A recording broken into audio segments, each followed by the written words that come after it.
Hi guys, 2022 मैंने खुद notice किया कि फाइनली लोग जो है स्पेसिफिकेशन से हटके सॉफ्टवेयर एक्सपीरियंस पे ध्यान देने लगे हैं। मतलब मैंने इतने रिव्यूज बनाए, आप लोग को बग्स बताए अलग अलग तरीके के जो हर एक यूआई के अंदर आ रहे हैं, हर एक फोन के अंदर आ रहे हैं। और ये बहुत अच्छी न्यूज़ है कि फाइनली हम लोग जो है एंड्रॉयड यूआई पे भी ध्यान दे रहे हैं, क्योंकि सिर्फ स्पेसिफिकेशन से काम नहीं चलता। तो मेरे सामने ना सारे ब्रांड के फ़ोन रखे हुए हैं।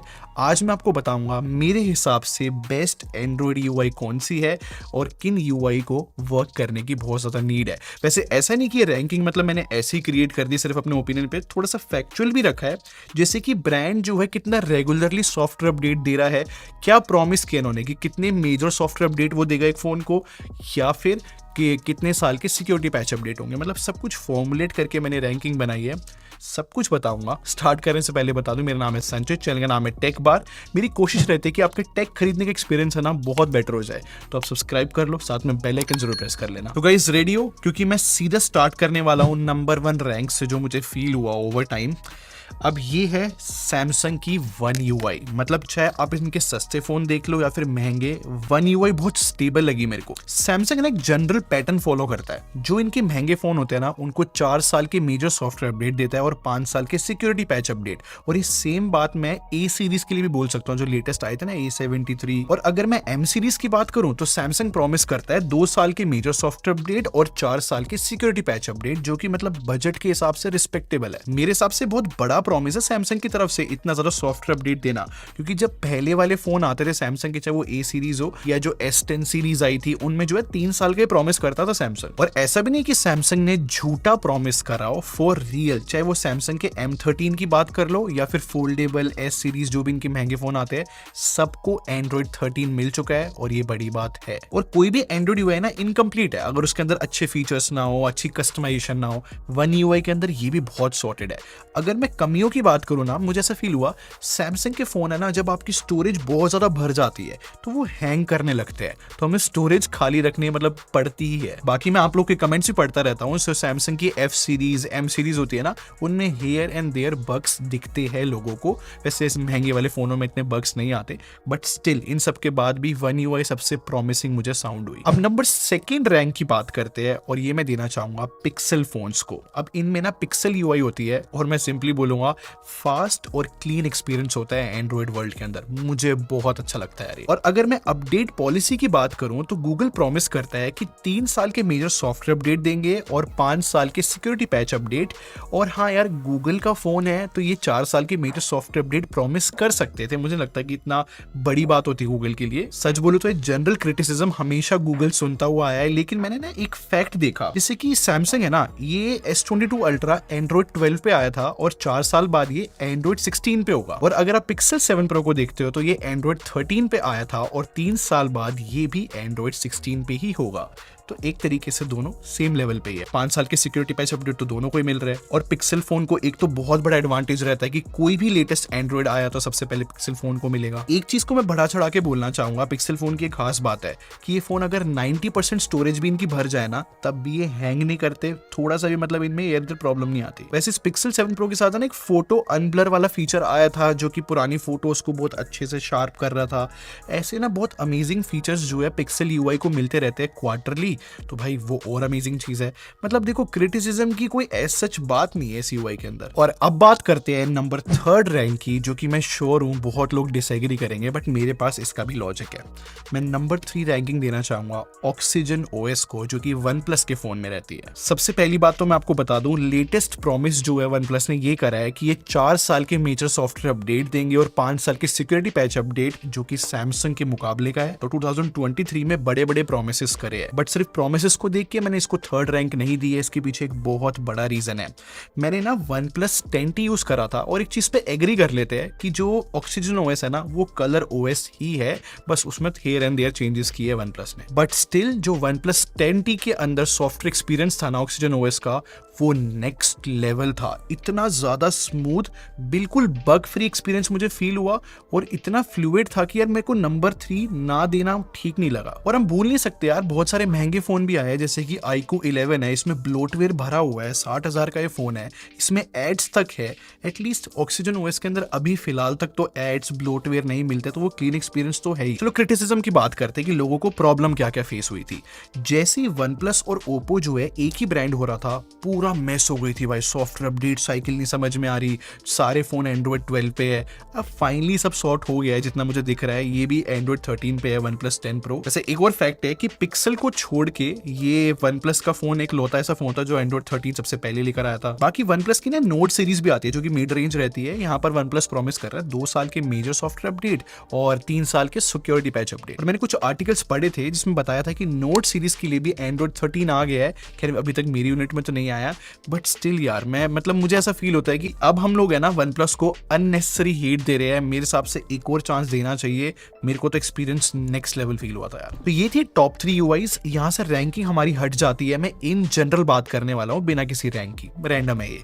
तो मैं बात करना चाहूंगा कलर ओएस के बारे में। अब पता है यहाँ पर भी कंफ्यूजन है, क्योंकि देखो जो OnePlus के अंदर ऑक्सीजन ओएस है वो भी कलर ओएस है, ऑब्वियसली जो Oppo के फोन है वो तो ओरिजिनली कलर ओएस के साथ ही आते हैं। अभी जो Realme UI है ये भी तो कलर ओएस ही है, तो मतलब 3 फोन एक ही UI है, बस थोड़ी बहुत वेरिएशन मिलती है। लेकिन इस वीडियो की रिसर्च के टाइम में ना मैंने एक बहुत अजीब सा ट्रेंड नोटिस करा। मैंने ना तीनों महंगे फोन उठा रखे हैं। OnePlus के अंदर पता कौन सा सिक्योरिटी पैच अपडेट है? दिसंबर का, और Oppo में नवंबर का है, और Realme में अक्टूबर का। अब यहाँ पर अक्टूबर, नवंबर, दिसंबर क्या चल रहा है? सिर्फ है ना Oppo की बात करते हैं, क्योंकि रिसेंटली Oppo ने बहुत बड़ा प्रॉमिस करा है कि 2023 से ना ये अपने फोन्स को 4 साल के मेजर सॉफ्टवेयर अपडेट देंगे और 5 साल के सिक्योरिटी पैच अपडेट। ये तो सच में बहुत बड़ी बात है, लेकिन Oppo के फोन्स में ब्लोटवेयर होता है। बट अगर मैं Realme UI की बात करूं तो ये 3 साल के मेजर सॉफ्टवेयर अपडेट और 4 साल के मतलब वही सिक्योरिटी पैच अपडेट ही प्रॉमिस कर रहे हैं। लेकिन यार एक टाइम था जब भी बजट फोन की बात होती थी ना, मेरे मन में सिर्फ Realme UI आती थी कि भाई ये Realme के फोन रिकमेंड करने चाहिए।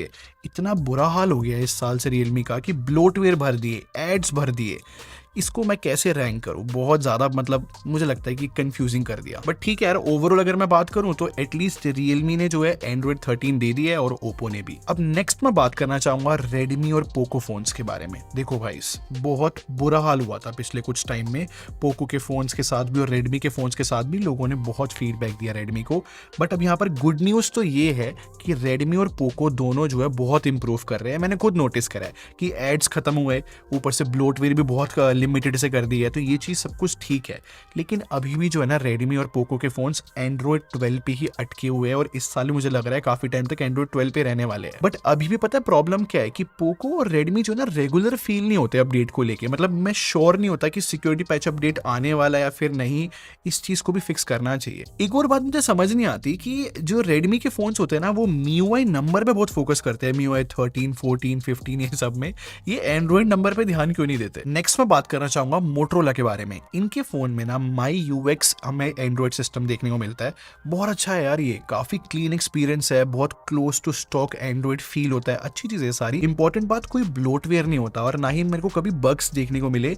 और ना लोगों को मोटरोला इसलिए पसंद आ रहा है क्योंकि बजट में भी जो हमें ये स्टॉक एंड्रॉइड की फीलिंग दे रहा है ना, ये खत्म हो गई थी मार्केट से। मेरे हिसाब से मोटरोला बहुत अच्छा वर्क कर रहा है। लेकिन एक मेजर प्रॉब्लम है कि इनके सारे फोन एंड्रॉइड 12 पे ही अटके हुए हैं, चाहे वो कितना भी महंगा क्यों ना हो।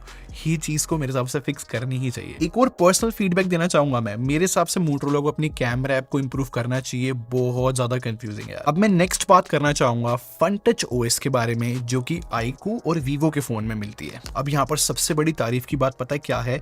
चाहे Vivo के बजट फोन क्यों ना हो या फिर iQOO के भी, एंड्रॉइड 13 मिल चुका है इन सबको और बहुत एग्रेसिव है ये अपने एंड्रॉइड सिस्टम को लेके। मुझे चीज बहुत अमेजिंग लगी। मैं तो एक और बात कहना चाहूंगा, मतलब मैंने Vivo X80 यूज करा, इनफेक्ट मेरा अभी टीम मेंबर भी यूज कर रहा है और वो बहुत खुश है इस UI से। कोई बग्स नहीं मिल रहे, बहुत स्मूथ एक्सपीरियंस है।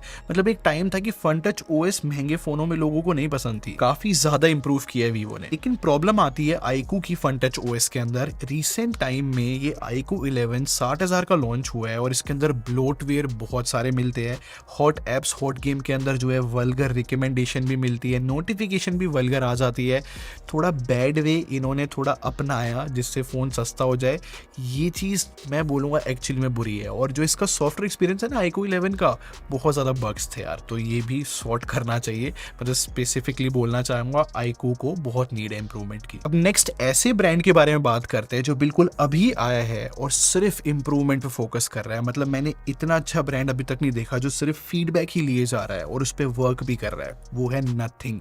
अब इस फोन के अंदर ना नथिंग ओएस मिलती है, और जब ये फोन स्टार्टिंग में आया था ना, मैंने इससे बुरा सॉफ्टवेयर एक्सपीरियंस नहीं दिखा था किसी भी फोन के अंदर। इतने बग्स थे, इतने इरिटेटिंग बग्स थे कि फोन यूज करने का मन नहीं करता था। और ओवर टाइम इस पे अपडेट्स आए और ब्रांड ने हर एक फीडबैक लिया, और आज के टाइम पे फोन बहुत स्मूथ चल रहा है। और सबसे क्रेजी बात पता है मुझे इस फोन की क्या लगी, कि ये फोन 30,000 से कम का मिलता है, और ये कुछ गिने चुने फोनों में से है जिनके अंदर जनवरी का सिक्योरिटी पैच अपडेट मिलता है। एक और बात, इस फोन का ना एंड्रॉइड 13 का बीटा वर्जन आया है, जो कि मतलब पब्लिक के लिए अवेलेबल नहीं होता, वो सिर्फ कुछ डेवलपर्स यूज करता है, कुछ टेकी लोग डाल लेते हैं अपने फोन में देखने के लिए कि भाई कैसा वर्क कर रहा है। तो मैं ट्विटर पे देखता रहता हूँ कि एंड्रॉइड 13 की कितनी तारीफ हो रही है। ऐसा आप होप कर सकते हो अगर आप नथिंग फोन यूज करते हो, कि जो आने वाला एंड्रॉइड 13 है इस फोन के लिए, वो बहुत ज्यादा अच्छा होने वाला है और उसके अंदर बग्स नहीं मिलेंगे। शायद हो सकता है कि अल्टीमेट सॉफ्टवेयर एक्सपीरियंस देते हैं। मैंने अभी तक ट्राई नहीं किया है क्योंकि अनफेयर रैंकिंग हो जाती है, बीटा वर्जन हम काउंट नहीं कर सकते, बट देखते हैं क्या रहता है इस फोन का। बट हाँ, बहुत बहुत लंबी जर्नी इन्होंने मतलब देखी है